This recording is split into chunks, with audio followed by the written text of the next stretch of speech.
Very good morning, all of you. Dear Dhamma friends, today is the Sunday. Sunday is considered throughout the world as a great day because most of the people in the world, they are using Sunday for engaged in religious activities as well as good deeds. So therefore you all are gathered here at the puja hall of the Buddhist Maha Vihara to do a great meritorious deed that is called listening to a dhamma sharing. Once Buddha has pointed out that there are two main merit-making activities. One is called teaching dhamma, dhamma desana, conducting dhamma sharing, and the dhamma savana, listening to dhamma, is another one. So now we are going to do a dhamma sharing as well as you are going to listen to dhamma. Dhamma means what Buddha has taught. As a religious teacher, as a great human being ever born in the universe, so therefore we are going to listen what he has disclosed. Today's Dhamma sharing is on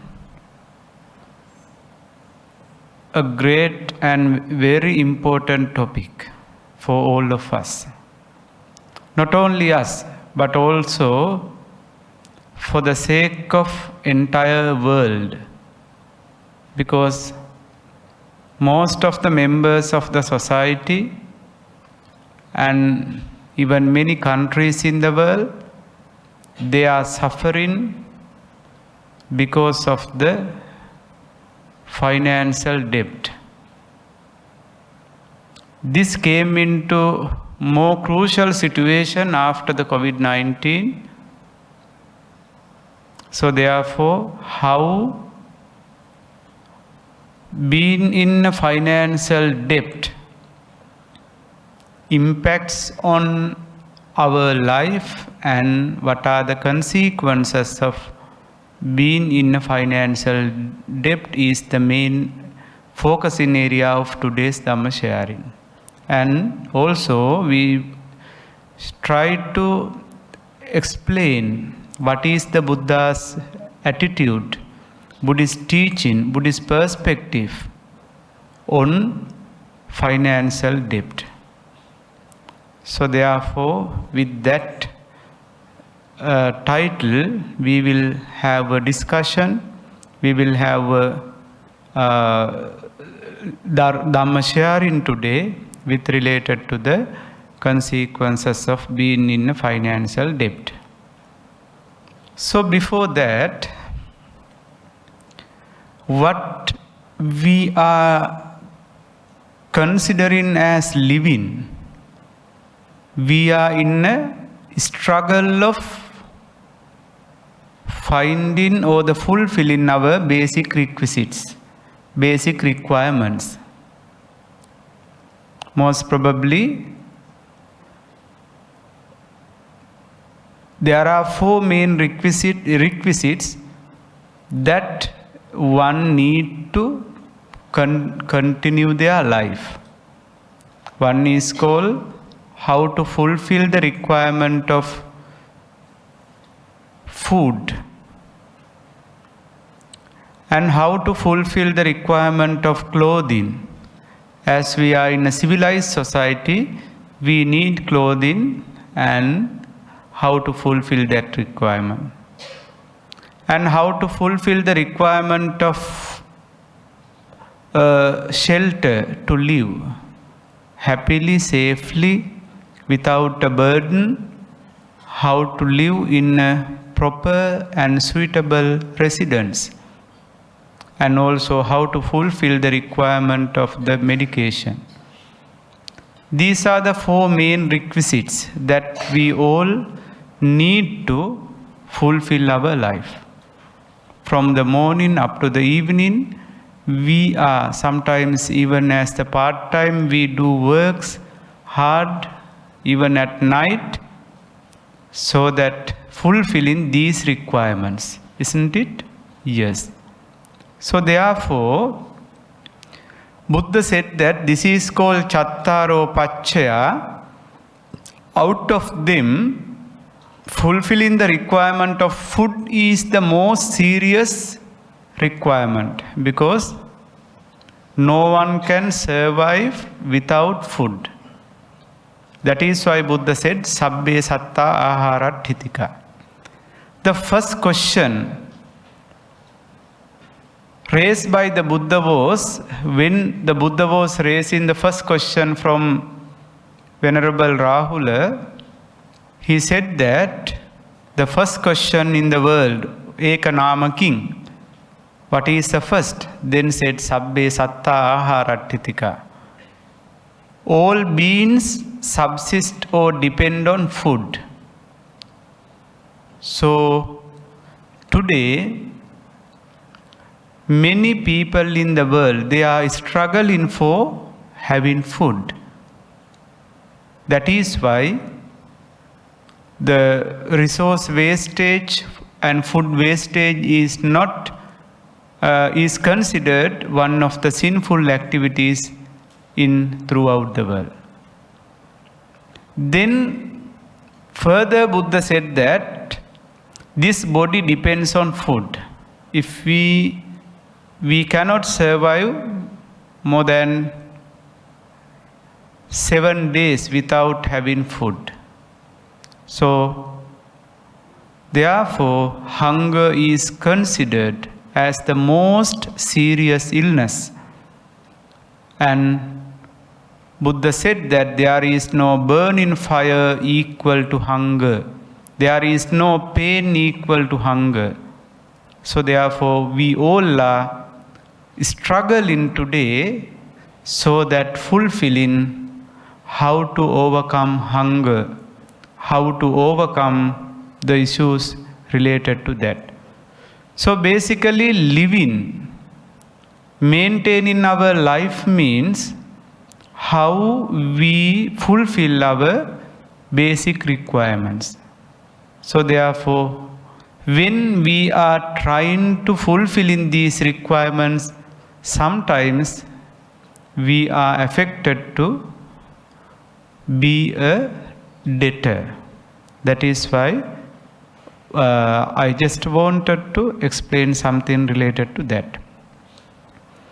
Then why a particular person is becoming a debtor?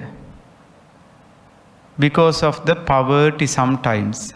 Poverty is not the reason, not only the reason, right?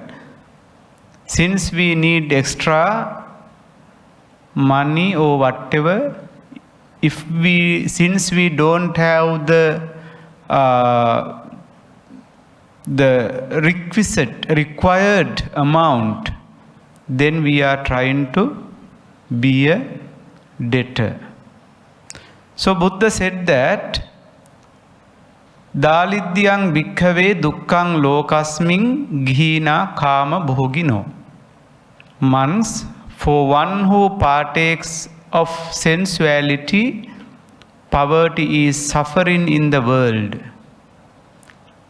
Ghina kama bhogino means the householders like you. Kama bhogino, one who is maintaining a life with joyful, seeking of pleasure and sensuality. So Buddha said, poverty is suffering in the world. Why poverty is becoming a suffering?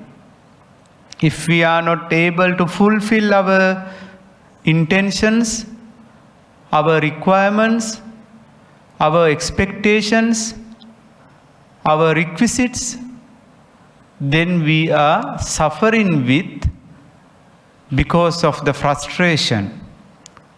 Frustration is a kind of mental status that occurs in our mind when what we are expected is not fulfilled. It is also considered as one of the mental illness. Due to the frustration, many people, even they try to commit in suicide. So that is why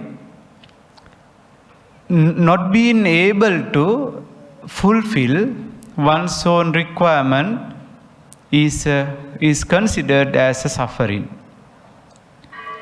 Then further Buddha said, in Buddhism, there are two types of poverty. One is called physical poverty and spiritual poverty. In the today's Dhamma sharing, I just want you to pay attention to these two aspects. Both physical poverty and because of that how a person is becoming a debtor and how to overcome spiritual poverty. So these two are mainly discussed in the Buddha's teachings. So why poverty arises? Buddha has clearly mentioned in his discourses, Cakkavattī Sīhanāda Sutta of Digha Nikaya points out that the king practices the duties of kingdom but give money to needy. He did not give money to needy. So giving money to the needy people is not a wise policy of a government. Why? You suppose that if someone, a ruler, distribute what is available in the treasure, that is not the wise way of giving money to the countryman, citizen. How he should do is, he should always try to create or generate the ways of accumulating wealth, the job opportunities as well. And those who are engaged in some kind of industries, tradings, the government, the duty of the ruler to provide the requisites, the requirements for them. However, the Buddhism points out that since the rulers did not provide the requirements for the people to maintain their life by doing something, a kind of profession, as a result, poverty came into existence. Then what the king did was, when poverty came into existence, the king had distributed free money to the people. Then what happened? Since they had a portion of property or money from the government without any hard working, they tried to steal, and when stealing, the accusations came into existence, and then killing, and so many social issues came into existence accordingly. Therefore, according to Buddhism, poverty or not having enough or sufficient wealth is considered the reason for arising so many social issues as well. However, as a householder, Buddhism points out that there should be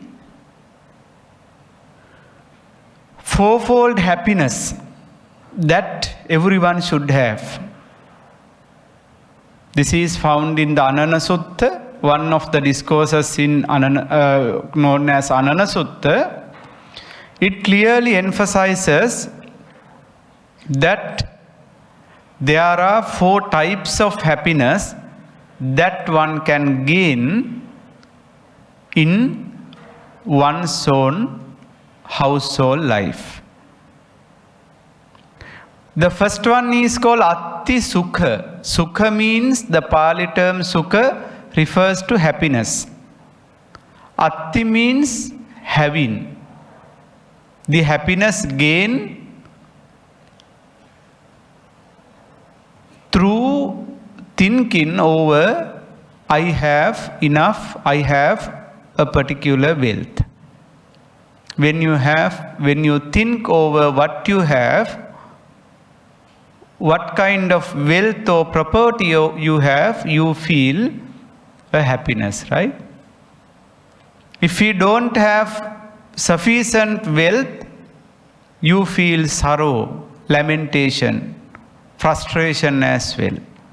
So therefore, as a householder, Buddha said that one day one should be able to feel happiness by thinking over one's own belongings or one's own wealth.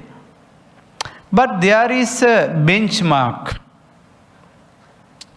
So there are so many ways of earning money, earning wealth. But in Buddhism, there is a word known as righteous. The happiness gained through acquiring wealth by means of righteousness.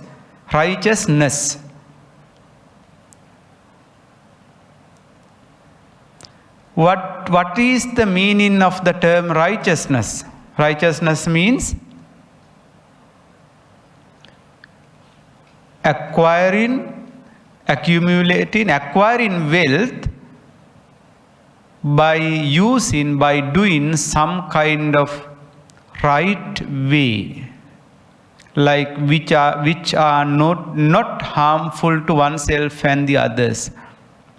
In Buddhism, there are so many ways, like suppose that if there is a person who is engaged in trading, in such a case, there are certain types of unrighteous ways of trading, like trading intoxicants, trading humans, right? Selling humans, selling meat, weapons, and so many things. So they have been considered unrighteous ways of earning money. So one day we should be able to think over what we have happily, thinking that I have a wealth accumulated or acquired by means of doing certain wholesome deeds or the righteous way. So that happiness is a great happiness one can gain in one's own life. The second one is called Bhoga Sukha. The happiness thinking over consumption of wealth wisely. Consumption of wealth wisely. How we can consume the wealth wisely? It is not using or consuming the wealth we acquire alone is not the wise way, right? First, one should consume the wealth for the happiness of oneself. Then, one should use a portion of wealth for the well-being of happiness of one's own spouse, family members, children, parents as well.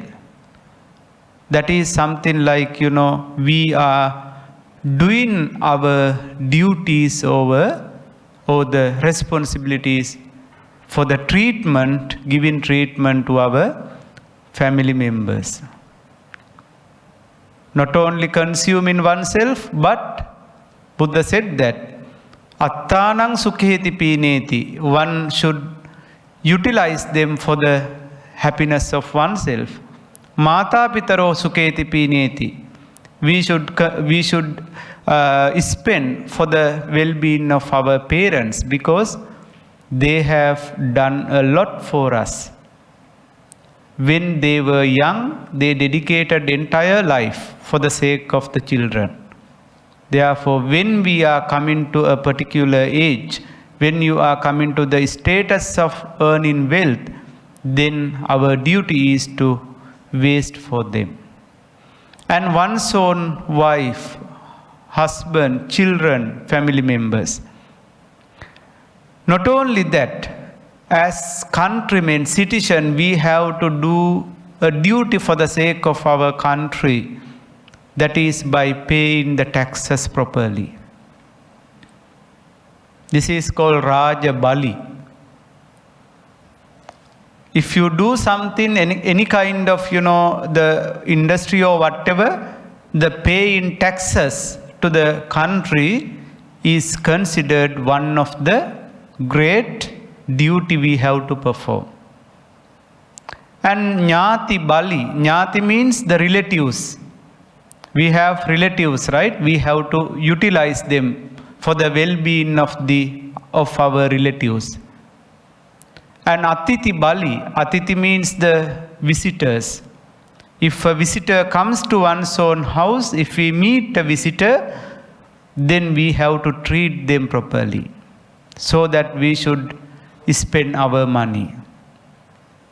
And Pubba Peta Bali, it means that for the departed ones, we have to transfer merits to departed ones by doing merit-making activities. That is also our duty. Suppose that your mother, father, or a family member, relative pass away, then there is no way for them to be happy without the merit that we transfer. Therefore, we have to do that duty also. On the other hand, a portion of wealth should be utilized for the sake of the religion, what we believe, what we believe. Devata Bali. So that is why we try to donate something for the temples, monasteries, and whatever like that. So that is called the wise way of consuming wealth. So Buddha said that if someone consumes the wealth only oneself, his or her money is equivalent to a place where there is a kind of inhuman being who is looking over one's own property. Therefore, that happiness can be gained through consuming the wealth wisely, by performing our duties to oneself and the others. One day, when we are thinking of our life, contemplating on our life, when we are coming to old age, then we should have this happiness during the time we acquired wealth. I did these things for my parents, these things for my wife, my husband, my children, and also for the sake of religion, something like that. We should have that happiness. And then the third one is called Anana Sukha. Anana means the happiness of free from debts. That is also very important. Why? You suppose that if we take a debt, then we always thinking on the debt. Sometimes we can't even sleep. Even by sleeping we remember, right? On the other hand, so this is a kind of headache. The Buddhism says that, therefore, if someone can think over without without gaining, without taking debt, that is a great happiness one can achieve. And the fourth happiness is called anavajja sukha. Anavajja means the happiness gained through thinking that one has a life of purity in thought, words and deeds. It means, anavajja sukha means the happiness gained thinking over, I have not done any wrong thing from my physical body, from my verbally and mentally. That is the thinking over the one's own behavior and one's own performing wholesome activities. So if someone can think over that, that is called anavajja sukha. However, Buddha said that Buddha delivered this discourse to Anathapindika. Anathapindika was one of the millionaire by the time of the Buddha. Buddha said that these four happiness should be gained in our life as a householder. So then, consequences of being in a debt. Nowadays, as I mentioned earlier, we are persuaded to take debt. Some financial companies, banks, and so many people are waiting for making us debtors. They try to show that it is a very easy task, right? If you want to get something, get money, you just only to go to the bank and financial agency, then you can request, you can apply. They are waiting to do their sales, right? By giving, sometimes they suggest us, if we need something like 500, they suggest us, you can go over 1000, just take it. They try to generalize that it is something they are trying to give, trying to offer for us, right? It is not the real way. Within that, we have so many things, so many issues to be taken into consideration. This Inna Sutta, Buddha has clearly mentioned, because of the poverty, people are tending to take debt. Here, poverty means not having a way of fulfilling our basic requirements. Sometimes it can be as a investment for the future, right? So start in a new job, new industry, or whatever. Since we need, we try to get something as a debt. Then, after that, as we need, we are falling into debt. We are falling into debt. Since then we becomes a debtor. Then after being affected to debtor, then we are thinking more and more how to earn money, how to pay these things, and so that we are tending to earning money. Sometimes, when we are doing some kind of profession or the industry, if it is not enough for required or expected amount, then we have to do some kind of extra things, like that is how we are tending to do some illegal things. Sometimes, invest in some illicit market also. So that breaks out the righteousness, the benchmark on righteousness. So Buddha said that falling into debt is a suffering for householders. This Inna Sutta mentions that falling into debt is a suffering for householders, because they are always suffer on what they have received. Then the third suffering, so the financial agencies, banks or whoever, they did not give, they did not offer money to you, right? They are expecting a higher rate of interest. Then we are subjected to pay the interest to the bank.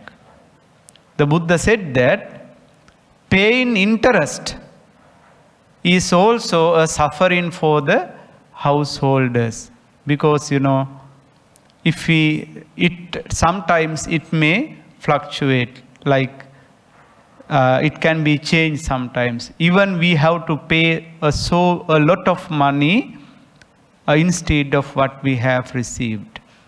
Then we are trying to work over that. Physically and mentally we try to find the things like that. Then Buddha further mentions that when we are going over when the installments are due without paying the debt installment properly, then they are warned. They warned us, right? Buddha said, giving warnings is also a suffering for the householders. You will sometimes you will get the warnings when you are unable to pay that installment properly and on the right day, right? So then Buddha said, giving warning is also a suffering. And then when even though they give warnings, if we are unable to settle down the payment of the debt, then we receive prosecution. They are trying to make legal actions over our debt. So that is also a suffering according to the Buddha, because it can be in different ways, like imprisonment, finally being in imprisonment, right? So when one who is experiencing this being in a debt, those who are lending money, they don't say anything which is available here, right? They just create a very good fantasy world. They just generalize and they try to sell what they need. They try to achieve their targets as well. But they are not talking about how people are suffering because of the debt, interest, warnings, prosecution and imprisonment. How it is going on up to that level. It's not mentioned in any kind of documents that we sign, right? They just show you have to sign this, something like that. We also do that. We never read what is available there. However, it includes so many things, as the Buddha has pointed out. You see how in 2500 years ago, Buddha has given all the things. How much knowledge he had on today's situation, right? Even by the time they were, but these things are very timely important for the today's society. That is why the Buddha has mentioned these are considered the consequences of the being in a debt. However, according to the Buddha's teachings, what we have to do is, if we are able to survive without being in a debt, that is the happiness that can be gained through our life. which the Buddha mentions as the anana sukha, right? There may be, without being a debt, sometimes we cannot do something, right? But what we have to do is just try to minimize the number, minimize the debt rate. And also we have to consider whether we can pay off these things according to our economic stability. There may arise certain issues like, unexpected ways of unexpected situations, like we had COVID. Because of the entire world, the economy was fallen down. In such cases, if we are not able to sustain our economic stability, definitely that would be a reason for many people to even pass away, even committing suicide. I read one article about that after the COVID-19. In that article mentions that grand scale, businessmen, over 5, they committed suicide because they could not manage their debt. In such situations, we also don't have any option. Then what we have to do is finally jump into fire, right? Something like that, whatever the way of committing suicide. So always we should expect we don't know, we cannot do future what will happen. Therefore, if we do some kind of risky in that way, having been a debtor for the investment or whatever the purpose, we have to consider how to manage this in different situations like that. Then further, Buddha has pointed out that this being in a debt is not only a physical aspect, a spiritual aspect of being in a debt is another significant aspect of the Buddhist teachings on debt. Because poverty, debt, interest, warnings, prosecution and imprisonment are suffering in the world. In the same way, Buddha has mentioned, whoever has no faith, conscience, prudence, energy and wisdom, when it comes to skillful qualities, is called poor and penniless in the training of the noble one. This noble path, right, as a person who is maintaining our life, as you know, this is not the last birth. We are sojourning a lone journey. For that journey we call Samsara, right? Samsara. So after death we will be born again. And this is a cycle. While we are going through this cycle, Buddha said that in spiritual aspect, how one can consider as a poverty, the person who is with poverty. The spiritual aspect is one who don't have faith, saddha, on the Buddha, Dhamma and Sangha. Conscience, prudence, energy and wisdom. One who is not having these 5 qualities. 5 qualities, Buddha said, he is called poor or penniless in the training of noble path. Because on one time, there is a discourse known as Sankitta Dhana Sutta. Dhana means wealth, right? In this sutta, Buddha has pointed out 7 types of wealth we can acquire, accumulate, which will be very helpful for the spiritual development of the individual.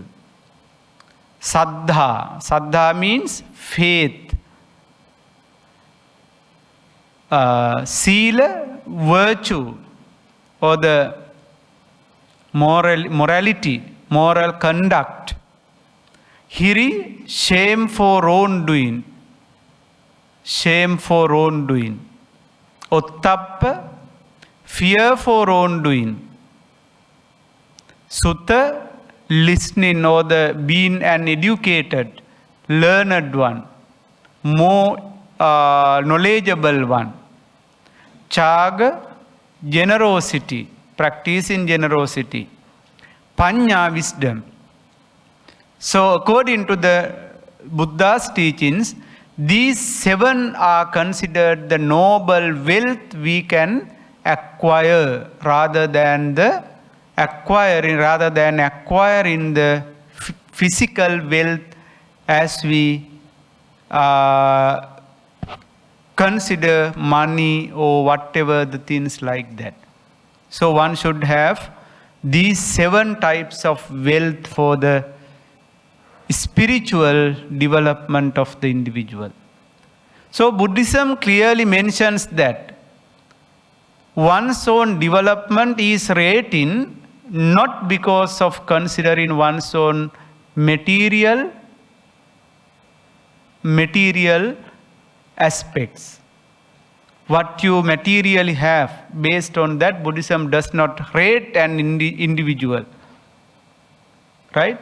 So that a particular person is considered as a one-eyed person, right? One who sees one eye. We have 2 eyes, right? Both eyes. You suppose that if you close both eyes tightly, you will not see anything, right? Buddha said that both physical and spiritual deterioration, the individual who has no physical and spiritual advancement is called a blind person. It mentions as a simile. Then there are certain individuals who are thinking only about the material development or spiritual development. Such an individual is considered as a one-eyed person. The person who can only see from one eye. It is imbalanced, right? So then Buddha said, there are individuals who looks like two-eyed person, who are thinking over material development as well as spiritual development both together. So that is called the sustainability in Buddhism, right? Even today, we are talking about sustainable development. So in Buddhist perspective, sustainable development is not only the development of material side, but also the spiritual development also should be taken into consideration, because what materially we develop is helpful for us to have a joyful life here. But hereafter we have another life, another birth. It can be not only one birth, right? There may be millions or the eons. Such a long period we have to maintain this life circle. Then for the happiness and well-being of hereafter, there should be these kinds of spiritual aspect of the wealth. That is why Buddha said that Saddha, Sila, Hiri, Ottappa, Sutta, Chaga, Panya. These sevenfold wealth should be cultivated. They should be cultivated as a way of mode of investment for the future. As a mode of investment for the future. Future means not next year or within next 5 years, something like that, which can be beneficial for your samsaric existence. Okay? Therefore, it is a very great way to balance our life, maintain the sustainability by focusing on both material and spiritual aspect of the wealth. On the other hand, Buddha has clearly emphasized for the economic development, Buddha has clearly emphasized in the economic development, in the sense of economic development, material development, one should try to manage one's own material, one's own wealth wisely. Simultaneously, one should try to manage one's own spiritual aspect like that. In the Buddha's teachings, spiritual poverty is nothing but one who has no above 5 qualities will do bad things by way of body, speech and mind. I say that this is how they are in debt. Buddha said that those who have not practiced these great qualities, and because of the less of those qualities that we pointed out here, like faith, conscience, prudence, energy and wisdom, then they do unwholesome deeds by way of body, speech and mind. Wrong behavior, unwholesome deeds. So Buddha said that that is the debt we are having in our spiritual aspect of our life, because they makes us suffer. They makes us, leads us to the suffering because of our bad behavior. Similarly, Buddha said, in order to conceal the bad things they do by way of body, speech and mind, they harbor corrupt wishes. They wish, plan, speak and act with the thought, may no one find me out. This is how they pay interest, Buddha said. It means that you suppose that if there is a particular individual who are doing unwholesome deeds by way of bodily, verbally and mentally, at that time they are maintaining corrupt wishes. On the other hand, they have certain wishes, plans, speaks and act with those corrupted thoughts. Right? Then, while doing that corrupted thoughts, they are thinking over that. The Buddha said that just do something is a kind of debt. Then thinking over that, those kinds of activities done day and night is a kind of way of paying interest. Right? Maybe understood. You suppose that when we do something unwholesome, we cannot escape that, because what we did comes to our mind. Day and night we are suffering and lamenting over, we are thinking over the sorrowful thoughts, right? In our life. So therefore that is considered the interest, right? So likewise, materially, when we are becoming a material debtor, we just pay interest. In the same way, we suffer ourselves inside by breaking down our inner peace because of the unwholesome deeds we have done. We cannot mislead our inner or our heart, our mind, even though we try to mislead the law. Right?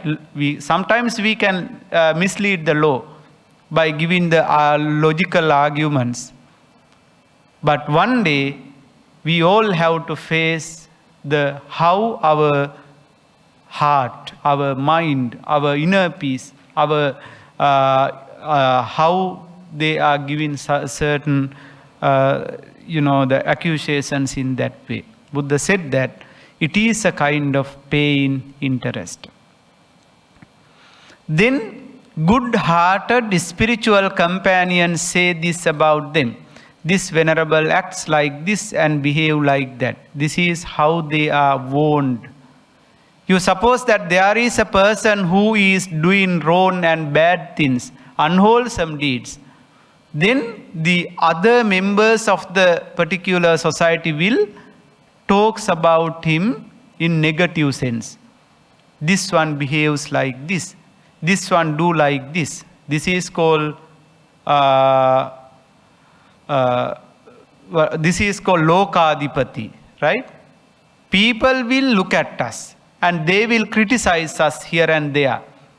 They will do some accusations over us, how someone can do, how he behave, how he do this and this, something like that. This is an accusation. So the Buddha said, accusation is given by oneself sometimes, right? Attadipati. That is what I said earlier. And Lokadipati, it means others, how others are giving certain warnings to oneself by talking about them and their behavior in different ways. Further, Buddha mentions that when they go to a wilderness, the root of a tree or at empty hut, they are beset by remorseful, unskillful thoughts. This is how they prosecuted. It means that when someone is in isolated, right? Even that can happen even in the deathbed. When we are isolated or when we are thinking over what we have done, then it gives our mind a negative warnings, negative messages, which leads our life to woeful realms hereafter. That is a kind of way prosecutions, how they are prosecuted when they are having in such situations in the spiritual aspect of being in a debtor. And finally, Buddha said that because of not having such good qualities, practice in such good qualities, just after passing away, one can be born in woeful existences, woeful realms, like, four hells, animal realm, etc., by suffering and suffering more and more with painful. So that is called punishments, right? You may think that as physically, when we are becoming debtor, we have to face these types of, we have to face these types of consequences.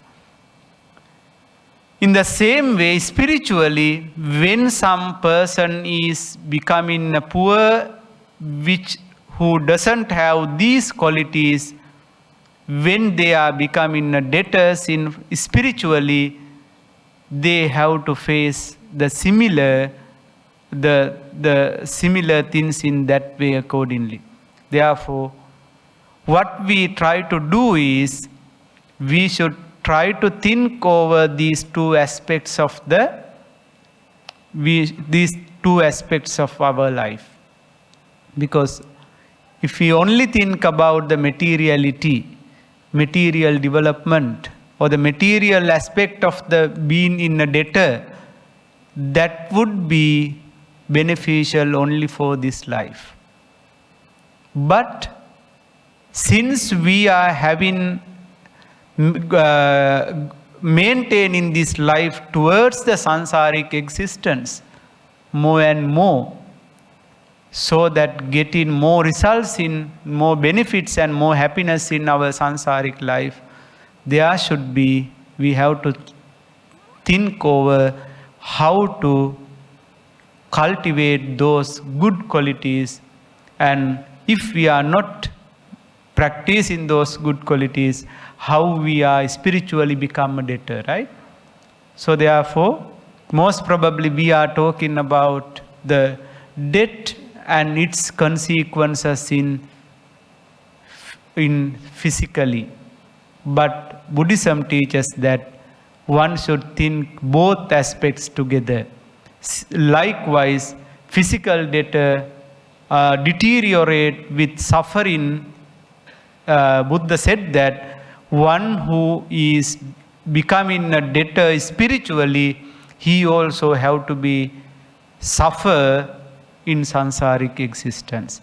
Therefore, we from today's Dhamma sharing, based on Inna Sutta of Anguttara Nikaya, I just wanted to make you aware on these two aspects. So therefore, the Anana Sutta, as mentioned in Anana Sutta, the happiness one can gain through not being affected to a debtor, that happiness can be gained only through practice in material and spiritual aspect of the debt. So with that, I would like to conclude today's Dhamma sharing. Okay, that is the concluding remarks. Dhammang vina natti pitacha mata means this is a quotation from Pali Canon, which emphasizes that there is no mother or father except the Dhamma. It means that if we don't have mother or father, we cannot survive, right? We cannot come to this world, we cannot survive in this world. In the same way, if we don't have a proper guidance, just as what Buddhist teachings gives, we cannot survive in our sansaric life properly, happily and joyfully. So that is why Dhamma means the Buddha's teachings leads us to have a joyful life hereafter and during our sansaric life. That is the general idea. Basically, since we have a new young members here, I just wanted to elaborate something about how to manage our economy properly. In Sigalovada Sutta, Buddha has mentioned that one who acquire wealth, when consuming them, they should be wisely, they should be consumed wisely. In that sutta, Buddha mentions one have to consider about while consuming wealth, one portion should be utilized for the sake of fulfilling one's own day-to-day requirement, right? Another 2 portions of wealth acquired should be utilized for the sake of investment. And 1 portion should be deposited in a bank or wherever for the sake of utilizing in certain sudden incidents, certain difficult situations like that. Apada subhavisati. Apada means the difficult situations when there may be. So a portion should be deposited. So Buddhism has given a proper way of managing wealth, right? 1 for the consumption for day-to-day requirement, another 2 for investment, what you are doing for your education may be, right? Investment, education is also a kind of investment, which we gain results future. However, don't try to waste everything only for day-to-day requirement, right? If it is so, that is not the proper way of managing wealth.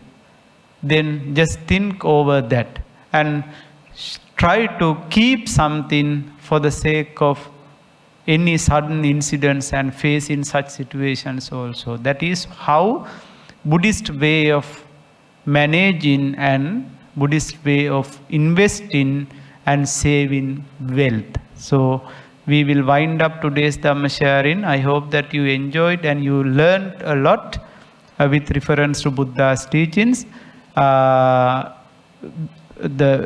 Through this Dhamma sharing we accumulated much merit. Let us transfer those merits to the departed ones. May all the departed ones rejoice with the merit, and may their sansaric life be free from suffering.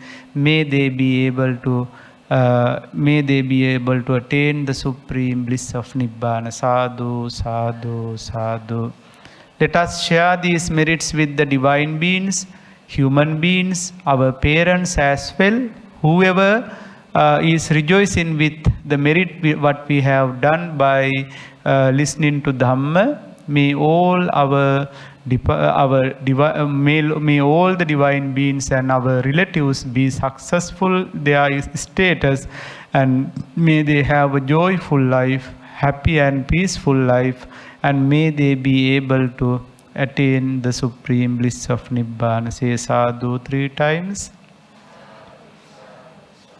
Let us share these merits with all our relatives, our parents, our family members, and our friends and companions. May all of their life be successful, and finally, may all of us be able to attain the supreme bliss of Nibbana. Sadhu, sadhu, sadhu.